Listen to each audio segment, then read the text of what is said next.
こんにちは。パート10始まりました。今回はハンドル、ヘッドライト、テールランプ周りを触っていきます。少しずつ狙った形になるようにあれこれやっていきます。コンセプトはイタリアンカフェレーサーなわけですが、カフェレーサーといえばイギリスにもかかわらずイタリアンで日本車ベース。わけわからんです。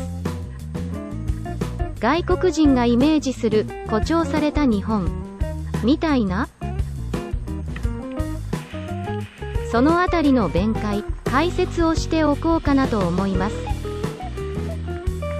カフェレーサーというのは50から60年代頃のイギリスで生まれたスタイルで、ロッカーズと呼ばれる若者が改造し乗っていたバイクのことを言います。日本では何をもってカフェレーサーとするのかの定義が曖昧で、いろんなスタイルのカフェレーサーが存在し、言ったもん勝ちな現状ですが、私の動画ではクラシカルなくウレータン気筒ベース、セパハン、バックステップ、タンク形状、シート形状、トータルで水平基調となり、ラインが一致する等の特徴を持って、これをカフェレーサーと呼ぶことにしました。厳密にはカフェのつもりではないのですが、そういった方が伝わりやすいし、言ったもん勝ちかなと。イタリアンに関してはただの思いつきです。色と最初から使うことが決定しているタンク形状からなんとなく。でも完成したのを見てもらったら結構共感してもらえるんじゃないかなとか思ってます。ベースにしているベンリーは50年代頃の先祖からほとんど変わってないと言っていい特徴をそのまま残したバイクなので、カスタムする上で年式感もバッチリ合うのではないかなと考えてます。コンセプト的な弁解はそんな感じです。かっこよければ何でもいい。長々と話しましたが、そろそろ作業します。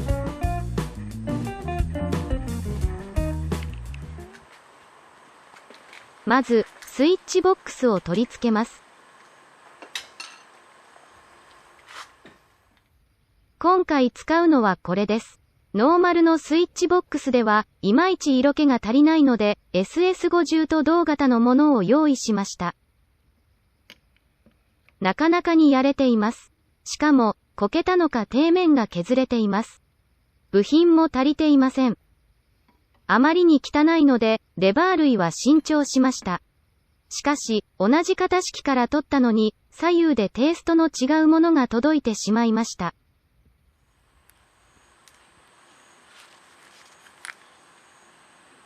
これも毎度のことで磨きました。マイクログラインダーにスポンジヤスリで大まかに腐食を落として和コースのメタルコンパウンドで仕上げです。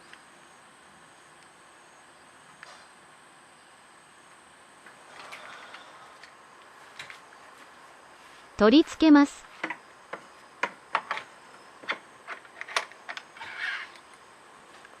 錆がすごかったのでボルト類もすべて新品に交換しています。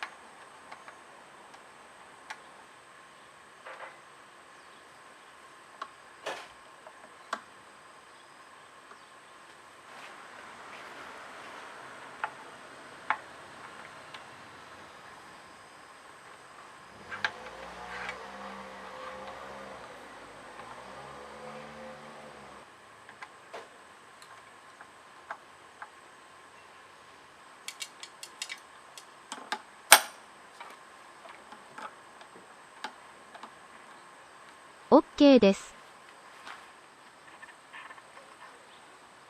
いい感じです。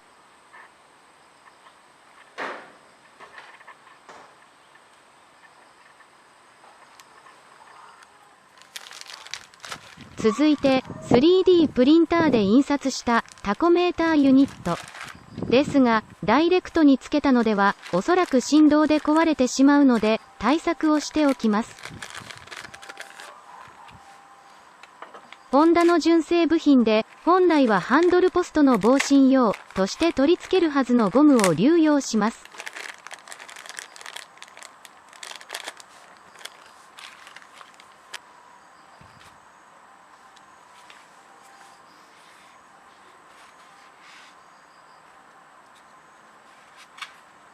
タコメーターケースはハンドルポストの寸法から設計しているので、一応、しっかりはまりました。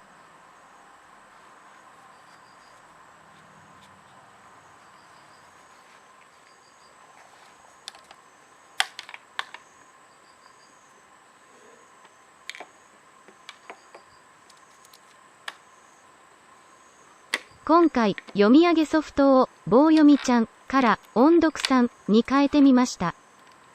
電子音の声が耳障りだと聞いたので変えてみたのですが、どうですかね？私は2個同時代から聞き慣れているので、棒読みちゃんに違和感は感じないのですが、確かにそういう人もいるかもしれないな。と変えてみました。喋りが得意ではなく、シンプルに恥ずかしいので読み上げソフトを使用し、動画を作っています。目指せ収益化なスタンスで動画を作っているのに、致命的かなとは感じつつも、致し方なし。今回はお試しで、今後どうするのかはちと考えます。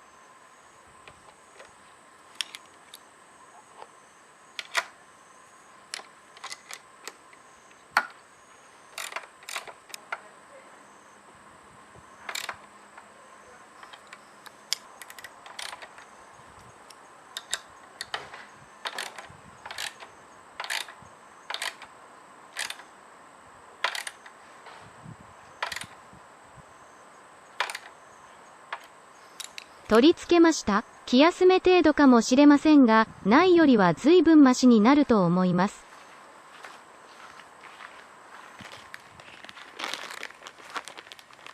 前回取り付けたリアフェンダーにテールランプを取り付けます。使用するテールランプはこれです。通称ルーカステール。ヘッドライトステーと同じくウェリントン製、アルミボディのものです。鋳造品でそこそこ重量があります。昔、SR 系のカスタム車両でよく使われていた定番のテールランプです。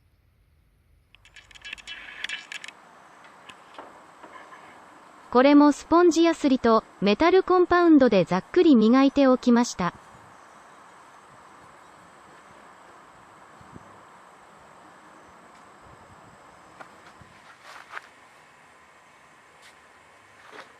取り付け穴は開いていますが、ピッチが合っていないので新たに開け直します。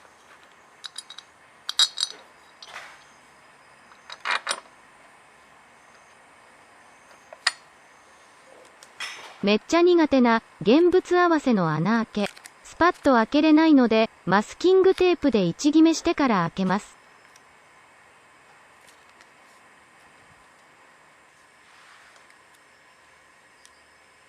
失敗すると夜も眠れぬ病を患ってしまうので慎重にやります。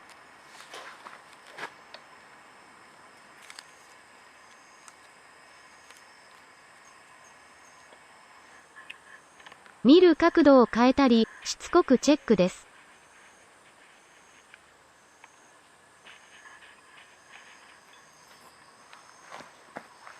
位置決めができたら穴開けです。通常はポンチを使いますが、センター出しを重視してキリで掘ります。ベースの通し穴が 6.5 ミリでしたので、同サイズのキリで掘れば、きっちりセンターに穴が開きます。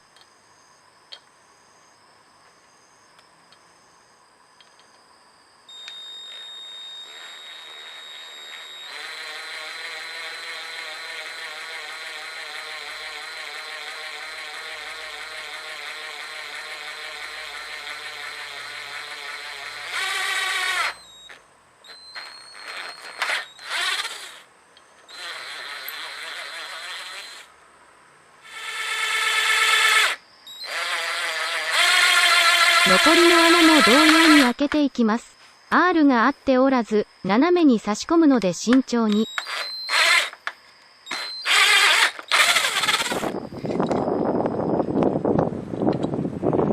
取り付けます。テールベースとフェンダーの R が合わず、隙間が空いてしまうのでスポンジゴムを挟んでいます。R が合っていないので、センターの取り付け穴を基準に締めていきます。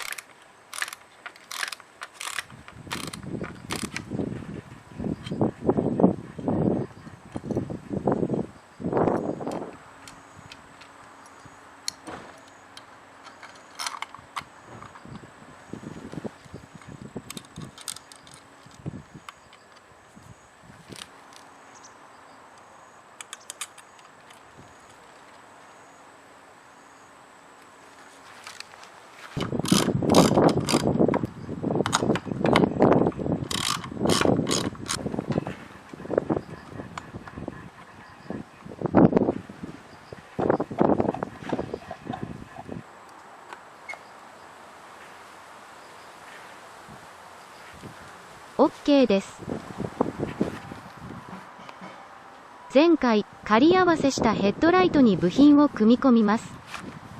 汎用品や中古品でも問題はないのですが、今回ノベンディはスタイリング重視なので新品を投入します。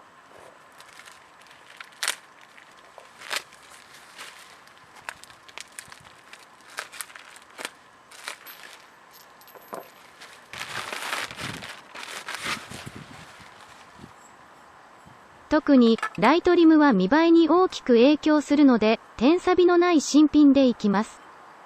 画面上だと、あまり違いがありませんが、肉眼では結構違います。ライトレンズはこれを使用します。ミニモト製、マルチリフレクターレンズのイエロー。安いので文句は言えませんが、レンズとリフレクターの平行が出ておらず、気色が悪いです。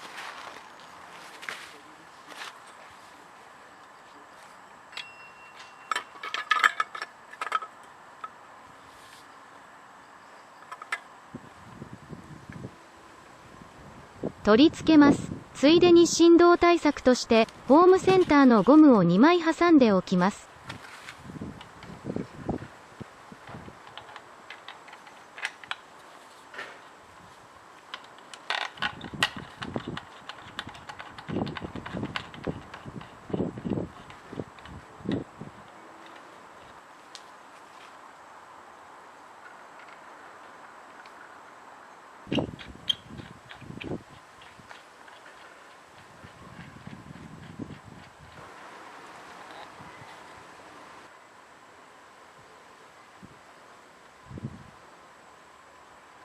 スズキのライトケースに、ホンダのレンズを入れるので、本来は適合しないのですが、ライト系自体は規格品のようで、一致するものもあります。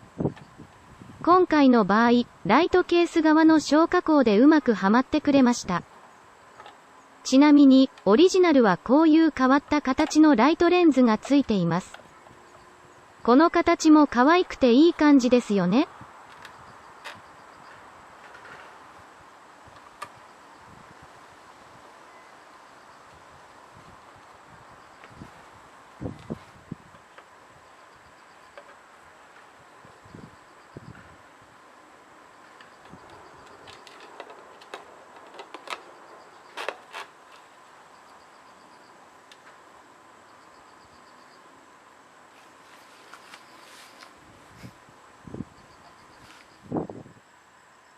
取り付けるとこんな感じです。いい感じ。この部品構成、最大のメリットは、シルエットが前後に長くなること。カフェレーサーで重要な、細く、長い水平基調を作りやすくなることかな、と思います。メーターが埋め込みで、シンプルにまとめられるところもメリットかな、と。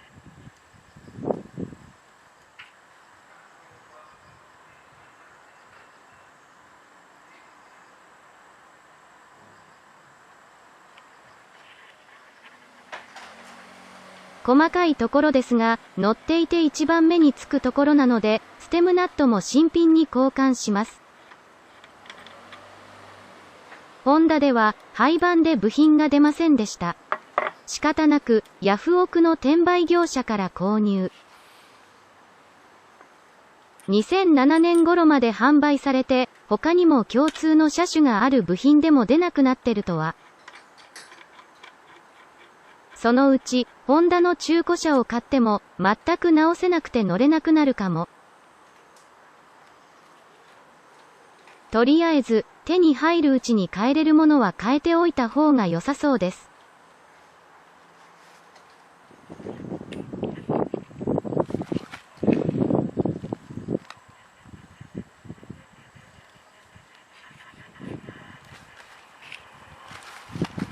ビッグフィンヘッド。キャブつかない問題。北湖のマニホールドであれば、ワンチャン、スペーサーで解決できないかな。と株90用のインシュレーターを買ってみました。買ってみたんですが、どうも無理っぽい。で、やはりヘッドを交換することにしました。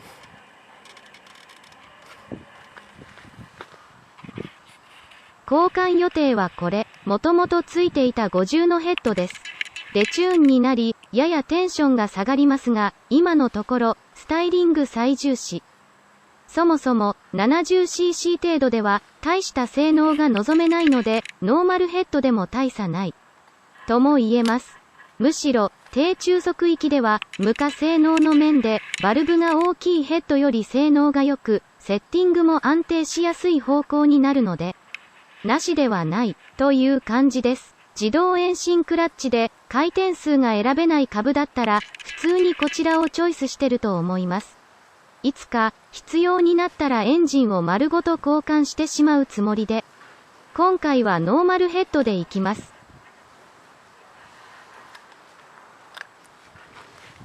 インマにはこれを使います。型番から CD90A のものと思われます。ポート系が全く違うので、次回以降にヘッドの加工をして取り付けようかと思います。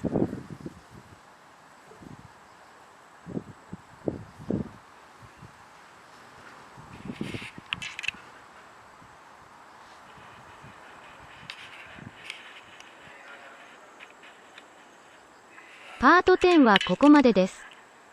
テールランプとヘッドライトがつき、低く長いシルエットになってきました。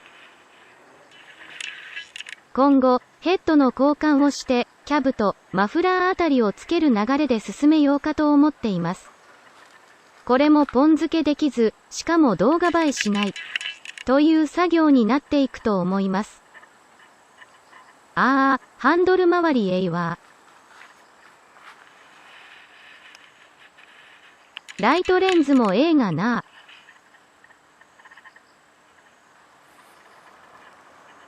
形になってくると、バイク見て、どうしようかな。とか思いにふける時間が楽しいです。帰ってきて、ただ眺めて帰る。みたいな。動画撮ってるのも、面倒ではあるんですけど、一定のモチベーションを維持するのに良いな。と感じています。そんな感じでのんびり、少しずつ。赤く、細く、色気あるカフェレーサーを。それでは、